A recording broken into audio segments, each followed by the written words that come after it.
Halo para pendengar, dimanapun kalian berada. Balik lagi di channel Gary Christopher. Oke, dalam video kali ini gue akan kembali membahas tentang WN Mobuseka. Dalam part sebelumnya, kita sudah mengetahui kalau Leon dan Livia itu sudah berjanji satu sama lain dalam peperangan kali ini. Namun balik lagi nih, tingkat keselamatan Leon dalam perang ini pasti sangat kecil, mengingat Leon lah orang yang paling diincar oleh Kekaisaran Veldunova.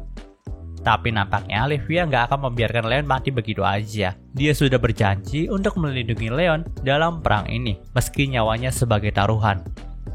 Dalam part kali ini, panel cerita pun berpindah ke karakter Mia dan Bartolt. Saat itu, Mia dipaksa menyaksikan keberangkatan Arcadia dan seluruh armada Kekaisaran untuk melakukan perang. Di sini, armada perang Kekaisaran sudah berangkat dan dipenuhi dengan harapan dari para rakyat Veldunova. Namun Mia menangis melihat keberangkatan armada ini, karena memang sebentar lagi ia akan melihat teman-temannya saling bertarung satu sama lain. Melihat tangisan Mia yang seperti itu, Bartolt pun menjadi tidak tega. Dari awal Bartolt juga nggak pernah menyalahkan Mia dalam perang ini. Perang ini hanyalah keegoisannya sebagai manusia era baru yang ingin menghancurkan manusia era lama. Maka dari itu, dia sangat membenci kerajaan Holford. Bahkan si Bartolt juga berkata nih, kalau memang ia akan menanggung semua dosa atas perang ini, Mia cukup menjadi saksi dari perang ini aja. Bartolt tidak akan pernah membuat Mia menanggung semuanya. Panel cerita pun berpindah ke karakter Finn dan kesatria juniornya yang bernama Linhardt. Sebelum melakukan perang ini, Finn dan Linhardt pun mengobrol satu sama lain di kamar peristirahatan kesatria elit nih. Nah, si Finn itu agak kesal dengan Linhardt yang terlihat sangat santai banget dalam menghadapi perang ini. Pasalnya Linhardt itu udah minum alkohol aja, seakan-akan Kekaisaran itu udah mutlak menang. Padahal semua kesatria elit selain Finn itu masih belum pernah bertemu dan menghadapi Leon. Maka dari itu, ada kemungkinan mereka akan kalah juga. Mendengarkan hal itu, Linhardt pun berkata kalau dirinya itu sedikit takut nih. Dan dengan cara santai seperti inilah, dia bisa menekan rasa takutnya. Namun memang, dia masih memiliki kepercayaan tinggi untuk memenangkan perang ini. Karena ya hanya beberapa negara aja yang berpihak sama kerajaan Holford, sedangkan sekutu mereka itu lebih banyak dari pasukan yang dimiliki oleh Holford. Terlepas dari itu semua, Finn pun berpesan sama Linhardt nih, kalau Leon muncul di medan perang, maka hanya Finn lah yang boleh berhadapan dengan Leon. Alasan Finn memerintahkan hal itu adalah, selain dia nggak yakin kesatria elit lainnya bisa menang lawan Leon, si Finn juga pengen nyelesain semuanya dengan Leon. Mendengarkan hal itu, Linhardt pun menyetujui perintah tersebut. Namun, jika putra sains pedang itu muncul, maka Linhardt lah yang akan menghadapinya. Ketika Finn mendengar kata putra dari sains pedang, wajah Chris pun langsung tergambarkan di pikirannya. Tapi di sini Finn pun tanya dulu nih, kenapa Linhardt mau melawan Chris? Mendengarkan hal itu, Linhardt pun berkata, kalau Chris adalah pahlawan Holford yang mengalahkan kesatria hitam yang sangat legendaris itu. Jadi dia itu pengen banget ngalahin si Chris dan mengambil julukan Saint Sword dari Chris. Dan lagi bagi Linhardt, melawan kesatria berpedang yang kuat adalah keinginannya dari dulu. Mendengarkan hal itu, Finn pun mengiyakannya. Ya gini teman-teman, karena memang kan beritanya tuh si Chris yang ngalahin kesatria hitam, bukan Leon yang mengalahkannya. Nah, hal itu dilakukan sama Leon supaya si Chris itu diterima lagi sama keluarganya dan gak diusir gitu. Jadi ya terkenalnya ya si Chris yang ngalahin kesatria hitam gitu. Sementara itu di kerajaan Holford, semua bangsawan sedang sibuk menyiapkan armada mereka. Begitu juga dengan Livia dan Noel nih. Saat itu mereka sudah mengajak Yumeria buat ikut perang kali ini. Karena memang dengan kekuatan manipulasi pohon suci yang dimiliki sama Yumeria, maka Lycaon juga semakin kuat. Namun pada saat itu, mereka melihat Mary yang sedang berurusan dengan Clarisse dan Angie nih. Ya kita tahulah kalau Mary telah merebut Jill dari Clarisse dan merebut Julius dari Angie. Jadi masih ada rasa kecanggungan yang sangat kuat jika mereka itu diletakkan satu tim gitu. Tapi di sini nampaknya si Clarisse dan Angie itu bersikap dewasa dengan tidak memperdebatkan masalah pribadi mereka lagi. Karena bagaimanapun juga, sekarang ini kekuatan suci Mary dan semua item sense-nya itu sangat berguna menjadi senjata andalan mereka dan juga pertahanan bagi mereka. Hingga pada akhirnya si Mary pun diterima masuk ke dalam Lycaon. Panel cerita pun berpindah ke karakter Leon, Remo, dan Daniel. Seperti apa yang dikatakan kedua sahabat Leon itu, di sini para bangsawan rendah juga ikut bersama Leon dalam perang ini. Tentu aja hal itu membuat Leon sangat senang, karena memang Leon kira itu cuma candaan belaka dari Raymond dan Daniel aja. Tapi dia tidak menyangka sekarang ini dia memiliki teman yang siap membantunya dalam perang. Namun tak hanya mereka saja yang memberikan bantuan, tapi armada kuil suci setempat juga ikut bergabung bersama mereka. Ya mungkin aja, karena si Mary itu sudah menunjukkan sosoknya sebagai sains sejati, maka kuil setempat juga memberikan bantuan dalam perang ini. Ya mereka juga nggak mungkin mau sains yang selama ini mereka tunggu itu mati sia-sia. Jadi karena hal itulah mereka membantu Halford. Panel cerita pun berpindah ke hanggar pesawat dari Leon.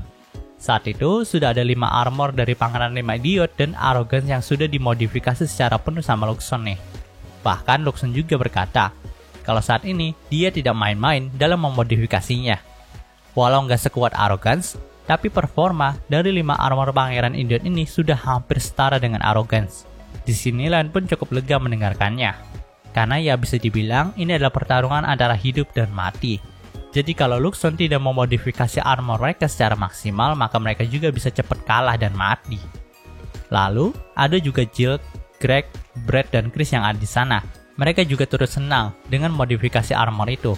Namun ya sama seperti kebiasaan mereka pas pulang dari Alzer, di sini Greg sama Chris itu masih pakai cawat aja. Melihat hal itu, Leon pun tanya nih, apakah mereka itu nggak kedinginan? Mendengarkan hal itu mereka pun menjawab kalau mereka itu nggak terpengaruh sama dingin lagi. Lagi pula ini adalah pakaian khas mereka yang sekarang. Di sini Leon pun jijik sendiri ketika mendengarkan perkataan dari Greg dan Chris. Tak hanya mereka berdua, si Brad juga masih memakai mantel ala pesulap gitu. Ya mengingat semenjak dia pulang dari Alzer kan memang si Brad itu punya pekerjaan sampingan jadi pesulap. Tapi yang nggak laku-laku gitu. Dan Leon juga merasa aneh melihatnya. Nah, untuk Jill, dia itu masih mengagumi semua barang-barang antik miliknya. Bahkan dia itu malah ngajak semuanya untuk pesta tes sebelum menuju ke medan perang. Nah, di sini Leon juga cukup jijik sih ngelihatnya. Namun dia itu merasa kalau itu nggak ada masalahnya sih. Kalau sesekali mereka itu memang harus santai terlebih dahulu gitu. Namun nih, sebelum mereka duduk dan melakukan pesta teh, tiba-tiba aja Julius itu muncul dengan memakai seragam kesatria bertopengnya. Ingat, pas awal-awal Julius kan memang sering gak dibolehin ikut perang sama teman-teman dan kerajaannya nih. Maka dari itulah dia memakai penyamaran culunnya itu untuk tetap ikut perang. Nah, gregetnya 4 pangeran idiot lainnya itu malah ketipu dengan penyamaran Julius itu. Dan mereka itu nggak ngeh kalau itu adalah Julius. Namun hal itu nggak berlaku sama Leon nih. Dari awal ceritanya Julius pakai topeng itu, ya Leon udah tahu kalau itu Julius gitu. Cuman dia nggak mau ngasih tahu aja ke yang lainnya karena terlihat lucu baginya gitu. Tapi nih entah kenapa sampai sekarang itu baik Jill, Greg, Brad, dan Chris itu nggak sadar-sadar kalau kesatria bertopeng adalah Julius. Jadi si Leon pun capek ngeliatnya dan malah minta Luxon bikinin dia onigiri karena dia itu udah lapar banget. Nah, karena mereka itu belum sadar kalau kesatria bertopeng adalah Julius, jadi si Jill, Brad, Greg, dan Chris itu masih ngacungin senjata mereka ke arah kesatria bertopeng. Hingga akhirnya si Julius pun ngaku sendiri kalau kesatria bertopeng adalah dirinya yang menyamar. Dia juga mengungkapkan alasannya untuk menjadi kesatria bertopeng ini. Nah, setelah mengobrol sebentar, mereka pun jadi lapar nih ketika ngelihat Leon makan onigiri. Ya tentu aja Leon pun langsung membagi semua onigiri itu untuk dimakan bersama-sama. Dan karena memang mereka itu baru pertama kali makan onigiri, 5 pangeran idiot kita itu langsung ngomong dong kalau rasa dari onigiri ini sangat aneh banget ya. Tapi si Leon pun langsung ngomong lagi nih, kalau onigiri ini adalah makanan dari negara asalnya dulu. Nah, setelah mendengarkan hal itu, 5 pangeran idiot kita pun langsung semangat makannya dong. Karena mereka mikirnya, kalau ini adalah makanan negara asal Leon, maka makanan ini juga berasal dari negara yang sama dengan Mary. Hal itulah yang membuat mereka itu senang. Melihat hal itu, Leon pun kembali tanya nih, kenapa mereka menyukai Mary? Padahal dalam tubuh mungilnya itu terdapat jiwa wanita tua yang bahkan umurnya melebihi mereka. Mendengarkan hal itu, mereka pun menjawab dengan kompak kalau mereka itu melihat Mary sebagai wanita yang baik. Jadi mereka itu pasti akan jatuh cinta sama Mary setiap saatnya. Nah, di sini Leon pun merasa kalau itu adalah jawaban yang klise banget. Dan Leon pun bertanya-tanya, jadi sebenarnya isi kepala dari 5 pangeran idiot kita itu cuma Mary doang ya? Namun nih 5 pangeran idiot kita itu malah balas ngejek Leon kalau Mary adalah saudara dari Leon, maka mereka itu seharusnya memanggil Leon dengan sebutan kakak ipar. Tentu aja setelah mendengarkan hal itu, Leon pun langsung tutup telinga dan berkata kalau jangan memanggilnya dengan sebutan kakak ipar. karena dia itu nggak mau punya adik ipar kayak mereka berlima. Melihat Leon yang merasa terganggu seperti itu, mereka berlima pun malah makin semangat buat ngejek Leon dengan sebutan kakak ipar itu. Hingga pada akhirnya mereka pun tertawa bersama-sama. Lalu setelah beberapa saat, mereka pun bersiap ke armor masing-masing dan akan berangkat ke medan perang. Sebelum pergi dari hanggar, Luxon pun sempat berbicara sama Leon nih, kalau dia itu sudah mempersiapkan item buff yang diberikan sama Mary dalam kokpit Arrogance. Dan jika Leon ingin menggunakannya, maka dia siap untuk menyuntikkan item buff itu. Namun si Luxon itu hanya mengizinkan penggunaan item ini dengan durasi 10 menit aja. Setelah 10 menit berlalu, maka Luxon akan menyuntikkan penetralizer dari item buff itu. Mendengarkan hal itu, Leon pun hanya berkata kalau dia bisa menjadi pahlawan super dalam 10 menit aja ya. Tapi tenang, karena memang ada 3 kali kesempatan dia mendapatkan kemampuan super. Mendengarkan hal itu, Luxon pun langsung berkata nih, kalau dia hanya mengizinkan Leon untuk memakai item buff ini 1 kali aja. Karena jika Leon memaksakan dirinya untuk menggunakan item buff ini 3 kali, maka tubuh Leon itu bisa langsung hancur. Nah, biasanya si Leon pun langsung akan kesel nih sama Luxon saat idenya itu agak ditentang. Namun dia itu tidak kesel sama sekali sekarang. Dan dia itu cuma berkata dengan suara yang datar, kalau ini adalah perintah. Luxon harus menyuntikkan item buff ini selama 3 kali kepada Leon. Di sini Luxon pun terdiam sejenak. Namun pada akhirnya, dia pun mematuhi perintah itu dengan sedikit enggan. Leon pun berterima kasih kepada Luxon karena kesetiaannya. Tapi ia berpesan kepada Luxon, kalau saja Leon mati, maka ia akan menyerahkan sisanya kepada Luxon. Nah, di sini Luxon pun enggan menerima perintah itu dong. Ia pun berkata kalau Leon mati, dia juga pasti akan mati. Maka dari itu, jika Leon ingin melindungi dan melihat semua orang yang ia cintai sampai akhir, pastikan saja Leon itu nggak terbunuh dalam perang ini. Mendengarkan hal itu, Leon pun hanya bisa tersenyum. Setelah itu, mereka pun lepas landas dari hanggar. Panel cerita pun berpindah ke pulau pribadi milik Leon.